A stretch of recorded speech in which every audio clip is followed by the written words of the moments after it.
Everybody needs their own. Oh, okay. Did you give everyone a teddy bear? Where's yours? Again, Angel. Again, He's teddy got bear. It's right here. I'll take some of the house. Or 95%. Toss it to him. Jack. Yeah, dude.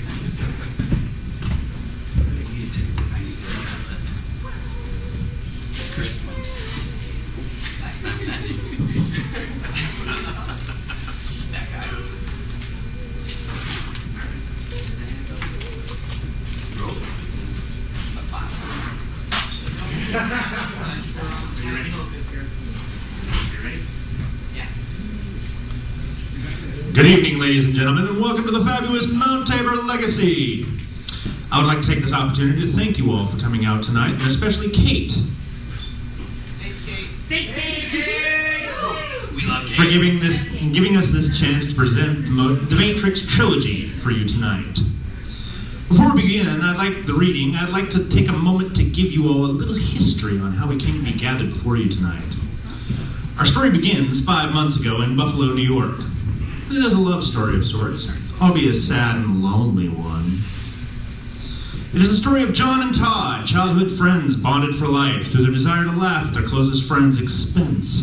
As misfortune would have it, John and Todd were able to spend several months without jobs, being mannies to Todd's children, enjoying midday cocktails with nothing but a computer and a 9-month-old child for entertainment.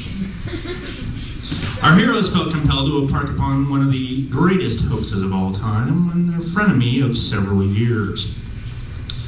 The antagonist of our little story has a wife, 3 children, severe drinking problems, and a white whale of anger management problems.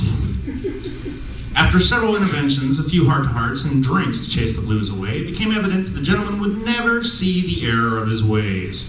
Through tireless hours of cheap booze, Vince Lombardi-style pep talks, 3 MySpace poltergeists coalesced into reality, with the cornerstone being Bree to help fill the lonely, angry, luscious part of the enemy's soulless void. In the span of 3 months, Bree was able to snare our villain's heart through John's softcore love drippings and Todd's hardcore-worthy Whack-'em Shack splatters. As true love blossomed, so did our protagonist's desire to share this story with their hometown, most of whom citizens were in the know. And eventually, the world. As John prepared to make his way to the promised land of the Northwest, it was decided to bring the seed of hilarity and sow it in the green of Oregon to bear fruit of a dubious nature. Thank you, Portland. Along this path, he found others willing to champion the cause of this faux MySpace love. Enter now the League of 5%. Gretchen, Angel, Eamon, and Honorary Lisa.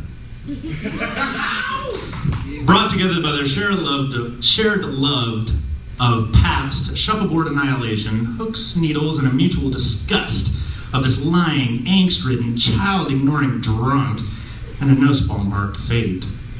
Our intrepid team has endeavored to bring this story to the light of day. In the spirit of true 5%ers, no expense has been spared to bring you this love story of a 21st century world. So sit back, relax, have some cheap booze to set the mood, and prepare yourselves for history in the making.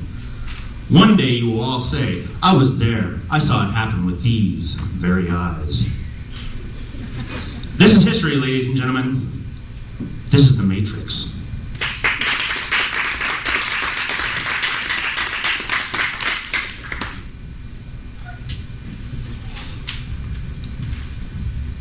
So I'm that guy, and I'm gonna start reading.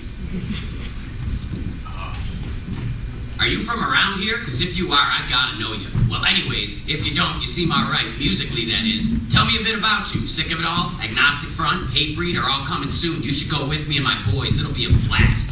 I just got to town last week from Charlotte, so I was looking around at people to hang with. When it's hate breed, I'm there. It'll be fun to actually see a show here. Yeah, I checked your page. Cool shit. Hatebreed's the 30th in Rochester. It starts at 4. There's like 30 bands playing, but we're only going for Hatebreed, Agnostic Front, and a couple of my boys are playing. So why the fuck did you move to this part of New York? You said you were closer to NYC, but you're like 7, 8 hours away. Anyways, if never been, we travel there all the time for shows. If you ever want to ride along, we always got seats on our bikes for the voyage. Sounds good about Rochester. How far? Getting off the computer for now. I use at work and they're sending me home early. I'm afraid to drive in this snow. Talk soon. Rochester's an hour. As far as the show, this is nothing yet. Get at me soon, though. They're pretty lazy. I got some cool shit around here to do if you get bored. Some old punk rock clubs and shit around here are fun. Well, get back at me when you got time. What do you do for work, and where in Hamburg are you? Sorry, not trying to be nosy, just curious with all these wonderful people on MySpace who don't live here and just want to infect your comp with a virus.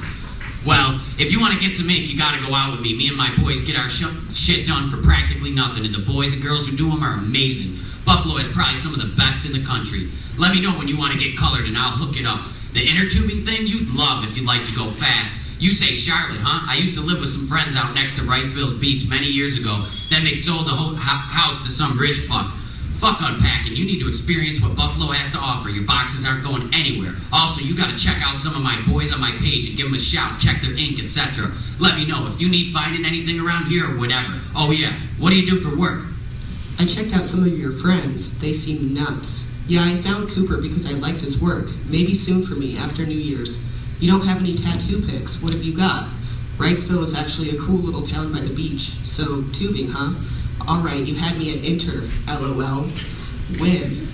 You tell me when. I got nothing but time, baby. Has anybody ever told you you're adorable? When you first wrote me, I thought you were some stupid webcam porn link, but it turns out that there could be a random hot chick looking for actual friends on this thing we call MySpace. And yes, my boys are fucking nuts. That's why I try to see them only once in a month. Anything more than that, we'd all be back in the slammer together. What do you do for work? I'm a paralegal for a lawyer in West Seneca. When I finished school, I started job hunting, and this one came up. I was living with my mom after my dad passed 2 years ago, and I wanted to make sure that she was okay before I left. But she seems good now, and it was time to go. I just felt that it was time to spread my wings a bit. I don't know, Buffalo seemed all right, and after talking with you, it seems like it may get a little better. And you owe me for the web girl comment. I never did any shit like that.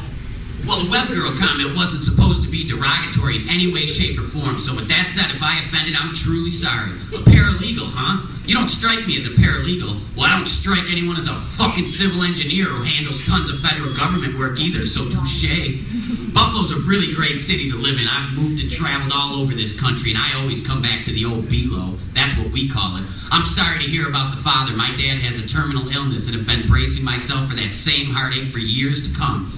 Anyways, I really would like to show you around and have some fun out with you, and when you feel like time to go and explore the area, or Canada for that matter, I am more than willing to be your tour guide with some heavy beats blasted through my stereo as we tear the town up and get some ink and cool friends to party with here.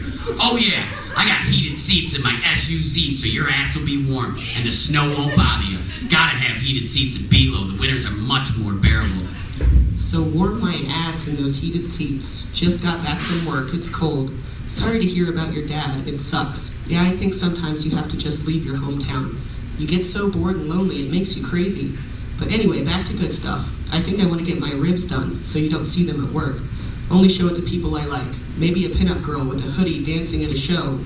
What is that monkey tattoo? Kinda gross, but funny. Did someone here do it? Anyway, maybe Saturday. I think I'm going to get a six-pack and unpack for the night. Leaving work in about an hour. Maybe a six-pack and unpacking.